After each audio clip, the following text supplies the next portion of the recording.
بسم اللہ الرحمن الرحیم۔ السلام علیکم ورحمۃ اللہ وبرکاتہ۔ اسوائے رسول اکرم صلی اللہ علیہ وآلہ وسلم۔ رسول اکرم صلی اللہ علیہ وآلہ وسلم اللہ کے بندے اور اس کے رسول ہیں۔ انہوں نے ایک مثالی انسان کی زندگی گزاری، دکھ سہے، خوشیاں دیکھی، ناکامیاں برداشت کی اور کامیابیاں حاصل کی، جنگیں بھی لڑیں اور امن کی حالت میں بھی رہے، سفر کی زندگی بھی دیکھی اور گھر کی بھی، اور تمام حالتوں میں اللہ تعالیٰ کے بتائے ہوئے راستوں سے سرمنہ نہیں ہٹے اور اللہ کے احکامات کو بہترین طریقے سے بجا لاتے رہے۔ اسی طرح انہوں نے ہمیں بتایا کہ اللہ تعالیٰ کے احکامات بجا لانا اور اس کے بتائے ہوئے راستے پر چلنا ایک مسلمان کے لیے کچھ بھی مشکل نہیں۔ رسول اکرم صلی اللہ علیہ وآلہ وسلم کی زندگی قرآن مجید کی تشریح و تفسیر ہے۔ حضرت عائشہ رضی اللہ تعالیٰ عنہا نے فرمایا ہے، قرآن مجید ہی آپ کا اخلاق تھا، اس لیے آپ کے اسوائے حسنہ کو سمجھنے اور اس کی پیروی کرنے میں دین و دنیا کی بھلائی ہے۔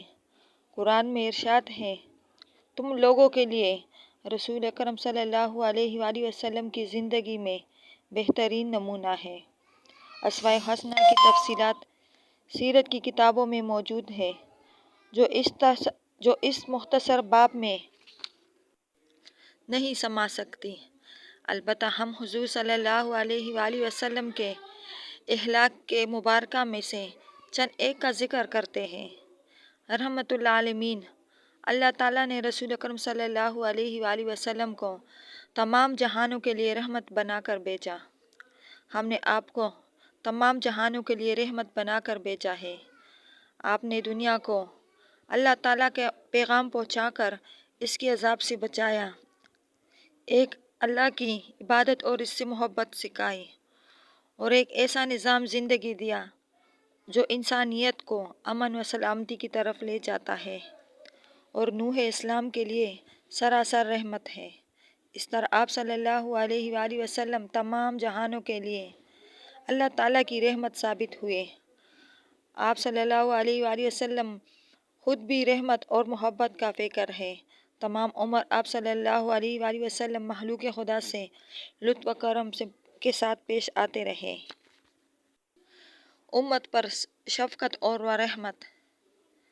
اللہ تعالیٰ نے آپ کے بارے میں فرمایا ہے، تمہارے پاس اللہ کا ایک رسول آیا ہے جو تم ہی میں سے ہے، تمہاری تکلیف اس پر گرا گزرتی ہے، تمہاری بھلائی کا خواہش مند رہتا ہے، اہل ایمان کے ساتھ بڑے ہی شفیق اور مہربان ہے۔ آپ قرض داروں کا قرض ادا فرماتے، حاجت مندوں کی حاجت پوری کرتے، ناداروں اور مفلوک الحال لوگوں کی مدد کرتے رہے۔ آپ نے عمر بھر اپنے دروازے سے کسی سائل کو محروم واپس نہیں لوٹایا۔ اپنے ساتھیوں کو تکلیف میں دیکھ کر بے قرار ہو جاتے اور ان کی اعانت فرماتے، غمزدوں کی دلجوئی کرتے۔ آپ کو اپنے صحابہ کی تکلیف اتنی گرا گزرتی کہ انہیں اپنے دینی امور میں بھی دشواری میں ڈالنا پسند نہ فرماتے۔ آپ کا ارشاد ہے، اگر امت پر دشواری نہ ہوتی تو میں انہیں ہر نماز کے لیے مسواک کرنے کا حکم دیتا۔ آپ اہل ایمان کے لیے بالخصوص سراپا رحمت ہے۔ آپ کی رحمت صرف مومنین تک محدود نہ تھی، کافروں کے لیے بھی ہمیشہ رحمت رہے۔ گزشتہ امتوں پر اللہ تعالیٰ کی نافرمانی کی وجہ سے مختلف عذاب آتے رہے، لیکن رسول اکرم صلی اللہ علیہ وآلہ وسلم کی ذات بابرکت کی وجہ سے کفار مکہ تمام نافرمانیوں کے باوجود دنیا میں عذاب آئمہ سے محفوظ رہے، اور اللہ تعالیٰ ان پر عذاب نازل نہیں کرے گا جب تک آپ ان میں موجود ہیں۔ ایک دفعہ آپ کو کفار کی طرف سے سخت تکلیف پہنچی۔ صحابہ کرام نے عرض کیا، یا رسول اللہ صلی اللہ علیہ وآلہ وسلم، ان کے لیے بد دعا کریں۔ آپ نے فرمایا، میں لعنت کرنے والا نہیں، میں تو صرف رحمت بنا کر بھیجا گیا ہوں۔ قبیلے دوست نے سرکشی و نافرمانی کی تو آپ نے بد دعا کی جگہ یہ دعا دی، اے اللہ قبیلے دوست کو ہدایت دے اور ان کو دائرۂ اسلام میں لانا۔ طائف میں جب کفار نے آپ کو پتھر مار مار کر زخمی کیا تو آپ کی زبان مبارک پر یہ الفاظ تھے، اے اللہ میری قوم کو ہدایت دے، بس بے شک یہ نہیں جانتے کہ یہ کیا کر رہے ہیں۔ عرب کے معاشرے میں عورت کی کوئی عزت نہ تھی، نہ مقام تھا، لڑکیوں کا وجود باعث شرم سمجھا جاتا تھا۔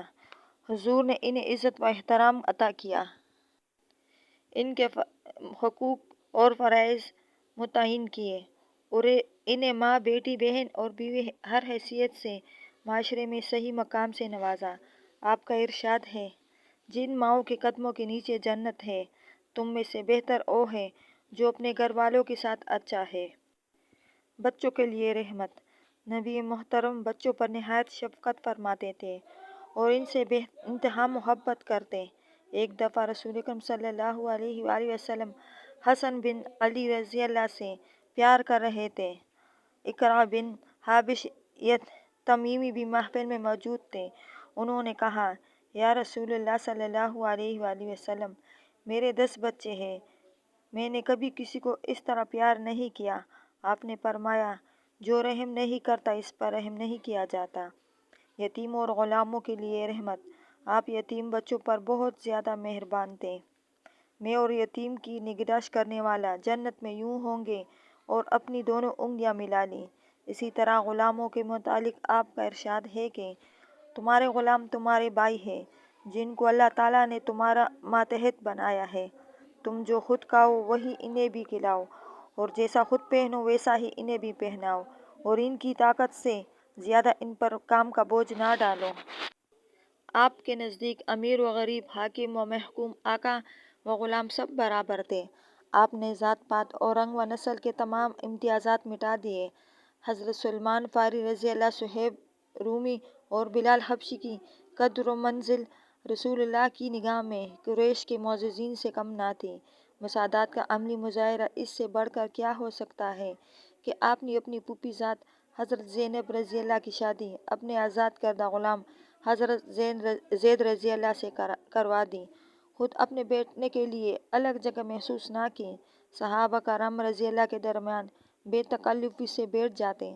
آپ صلی اللہ علیہ وآلہ وسلم کا لباس عام مسلمانوں کا لباس تھا۔ آپ کا حجرہ نہایت سادہ اور مختصر تھا اور آپ کی غذا سادہ تھی۔